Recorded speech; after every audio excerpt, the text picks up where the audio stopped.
Chapter 8, The Witch of Blackberry Pond. New chapter. The onion field in the south meadow needs weeding, announced Matthew one morning in early June. If Judith and Catherine can be spared, they can spend the morning at it. The two girls, who set out soon after breakfast, did not provide such a contrast as on the meeting day. Scandalized to see Kit wearing out her finery with scrubbing and cooking, Rachel and Mercy had made her calico dress exactly the same as Judith's. It was coarse woven and simply made, without so much as a single bow for trimming, but it was certainly far more suited to the menial work she had to do in it. Beyond a doubt, too, it had made for an easier relationship with her cousin.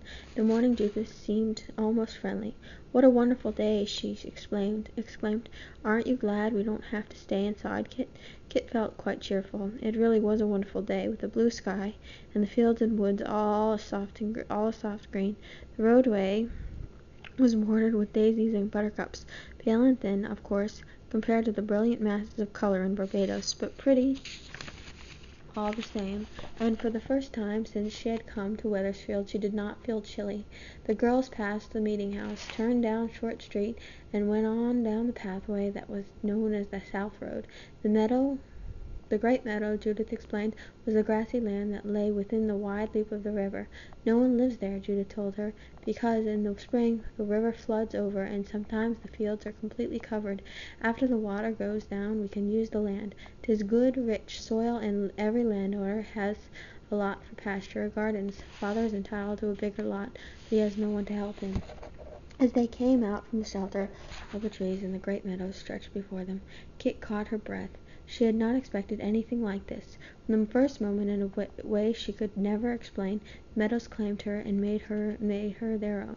As far as she could see, they stretched on either side, a great level sea of green, broken here and there by a solitary graceful elm. Was it the fields of sugar cane they brought to mind, or the endless reach of the ocean to meet the sky? Was it simply the sense of freedom and space and light that spoke to her of home? "If only I could be here alone, without Judith or anyone," she thought with longing.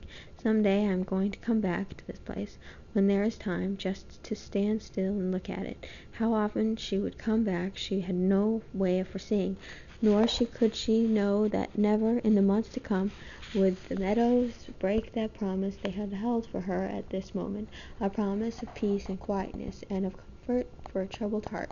"What are you looking at?" demanded Judith, turning back impatiently. "Father's field is farther on." "I was wondering about that little house," said Kit. "By the way, excuse, I thought you said no one lived down there." Far over to the right, at the edge of the marshy pond, a wisp of smoke curled gently from a lopsided chimney. Beyond the little shack something moved. Was it a shadow, or a slight stooped figure? "Oh, that's the Widow Tupper." Judith's voice was edged with contempt.